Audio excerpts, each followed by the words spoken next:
al-Malik Houthi.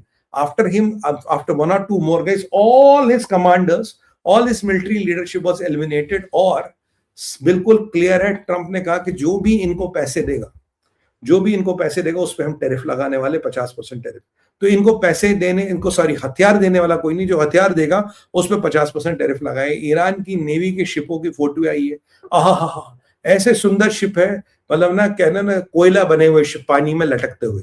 Really America ने इनकी नाल ठोक दी, इनको किसी हालत नहीं देखा। जब ब्रैड कूपर ने कहा था हमने 40 साल पीछे ने मिलिट्रीली देखा है, मैं कह रहा हूं सर कम कह रहे हो, उससे ज्यादा धकेला है।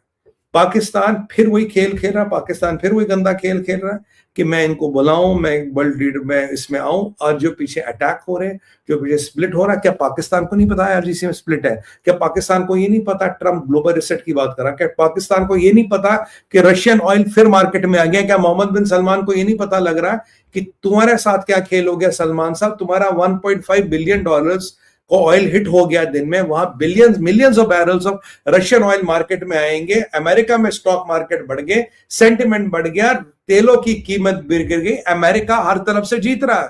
और तुम मिडिल ईस्ट वालों ये समझ नहीं पाए कि तुम्हारी कहां से वाट लग गई। जो तुम्हें कहता रहा हूं, मिडिल ईस्ट की हालत खराब है, मिडिल ईस्ट की परिस्थिति ऐसी जाने वाली है। अगर मैं आपको सेंटकॉम के चेयरमैन की बात को कह रहा, 13,000 मिलिट्री टारगेट्स, 4,000 डायनेमिक टारगेट्स हमने हेड किए हैं, और हमने करीब करीब इनके 80% ऑफ डिफेंस सिस्टम्स को डिस्ट्रॉय किया। 1500 टारगेट हमने मिसाइल, बैलिस्टिक मिसाइल की 450 फैसिलिटीज को डिस्ट्रॉय किया है, और हमने यूएवी स्टोरेज की 800 फैसिलिटीज को डिस्ट्रॉय करके हम बैठे हैं। अब बताइए, what do you expect them to do in this?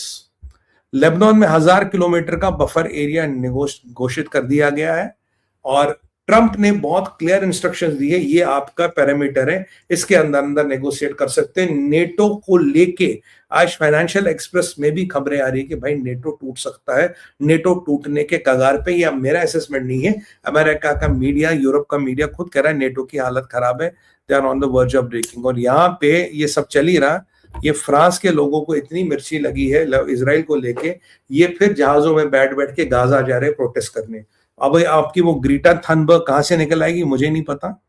और ट्रंप का वही है कि भाई हमें आपको यूरेनियम देना है, you have to surrender completely, otherwise it is not going to acceptable to अस।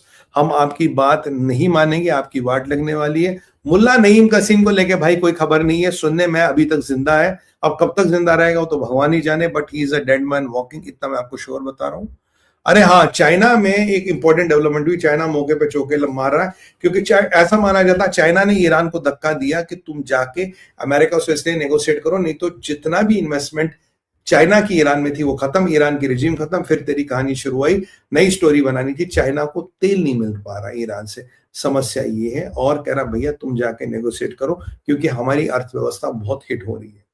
और यहां से जो चाइना के, और बिकॉज वो शहर है, जब ट्रंप वहां आएगा will use this as a leveraging point, देखो जी हमने आपका नेगोशिएशन करा है, this is the leverage we bring to the table. यहां से ताइवान की अपोजिशन की लीडर को चाइना ने बुलाया है अपने यहाँ, और वो बहन जी कह रही वहां जाके भाई ताइवान के पास तो दो विकल्प है, पीस या वॉर। पीस यानी कि submit, become a part of mainland China, war यानी कि फाइट विद चाइना। तो ये शी जिनपिंग भी अपने दांव पेच खेलने लगा, चुपचाप नहीं बैठा। बाकी इनके अंडरग्राउंड इंस्टॉलेशंस को बहुत बर्बाद किया गया है, आज भी ले रहे हैं, और इनकी कुछ यूनिवर्सिटी के प्रोफेसर वगैरह भी मारे गए। स्ट्रेट ऑफ हॉर्मुज़ क्लोज्ड है। न्यूक्लियर इंस्टॉलेशंस के आसपास ये किलेबंदी कर रहे हैं, जो मेरे समझ से परे, वे आर दे डूइंग किलेबंदी अराउंड न्यूक्लियर इंस्टॉलेशंस। अब कुछ तो वहां पे है, आईईए ने कभी ये कंफर्म नहीं किया वहां रेडिएशन लीक नहीं है। क्या वहां रेडिएशन लीक है, कितना है, क्या हुआ, नो बडी नोज। अरे इनके हिजबुल्लाह के बहुत कमांडर मार दिए भाई, कितने मारोगे अब, कल तेरे 200 से ज्यादा कमांडर हमने मार दिए।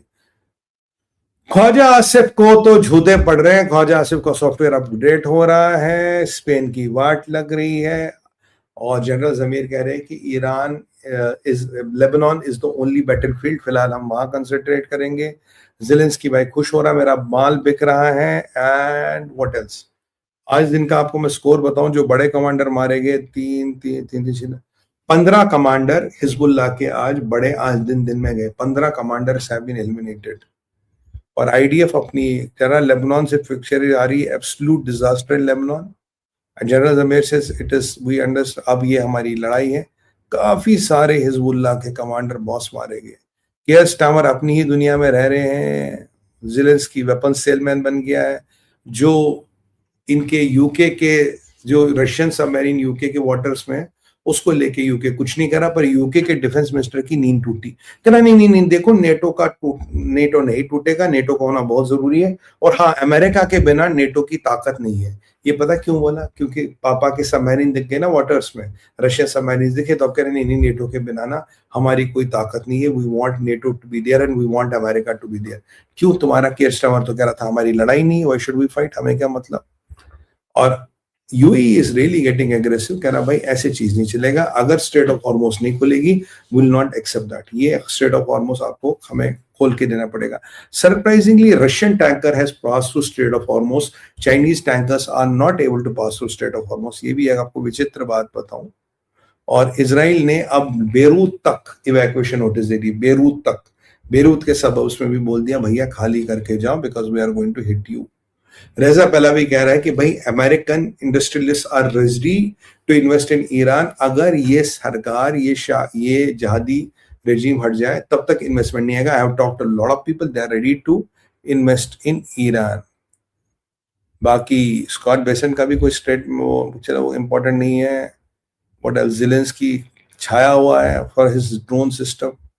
केवल 6 या 7 शिप आज भी ट्रांजिट किए हैं, ships are not able to transit. और यहाँ पे एक रिसर्च, एक स्टडी आई है कि अगर 1 महीना मिडल ईस्ट ऐसे ही चला गया, middle east will enter a stage where it can be recovered. यानी कि अगर 1 महीना मिडल ईस्ट में यही प्रकरण चलता रहा, यही अनिश्चितता बनी रही, तो मिडल ईस्ट ऐसे प्रकरण में पहुंच जाएगा जहां से उसको रिकवर नहीं कर सकते हैं। कुवैत को कौन हिट करा किसी को नहीं पता, मिडल ईस्ट की इकोनॉमी ध्वस्त है। एक hit of Iran has costed them 1.5 million barrels of oil per day. और मैसूद पेजेस्किन इतना बेशर्मा, कल इसको फोन किया, भाई मुसलमान भाई लेना देनी माफ करना, भूल हो गई है, बट हमने आपकी अर्थव्यवस्था को बर्बाद कर दिया। Brent क्रूड के प्राइस नीचे आए हैं, the people who thought Brent crude will go up, well that has not got up, price नीचे आए हैं, चीजें स्टेबल हैं। Pakistan is very very very tricky, I hope and pray nothing happens.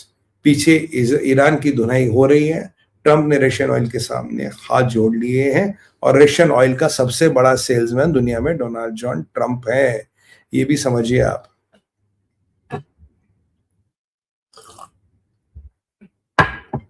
और मैं बार बार आपको एक ही बात कह रहा था, बॉस, स्ट्रेट ऑफ हॉर्मुज से तब ऑयल आएगा ना जब वहां पीछे प्रोडक्शन होगी। Production is adversely hit, production नहीं हो रही है, तो स्ट्रेट ऑफ हॉर्मुज खुली रहेगी बंद रहेगी बहुत ज्यादा फर्क नहीं पड़ने वाला, क्योंकि production of oil has been drastically hit. समस्या ये है। हिजबुल्लाह के मिसाइल आ रहे हैं सर इजराइल की तरफ, Hezbollah is sending missiles, Donald Trump is fuming, but Donald Trump is waiting for something to happen. पीछे ये कंफर्म नहीं है, ये सुनने में कि general Zamir will be going to America to meet his counterparts. अब ये कब आएगा कब नहीं आएगा, इज इट कंफर्म और नॉट, समथिंग जो सूत्रों के माध्यम से खबर आ रही है। अगर जनरल जमेर अमेरिका पहुंच गए, या ब्रैड कूपर या डायन क्रेन इजराइल पहुंच गए, तो आप समझिएगा एक नया अध्याय, एक लड़ाई की नई शुरुआत होने वाली है, and that is going to happen. और ये एक निर्णायक फेज में लड़ाई जाएगी। बाकी देखते हैं क्या होता है। हमारी तो खैर हर चीज पे नजर बनी रहेगी, हमारा फोकस रहेगा पाकिस्तान में होने वाले डिस्कशंस एंड डेलिब्रेशंस, व्हिच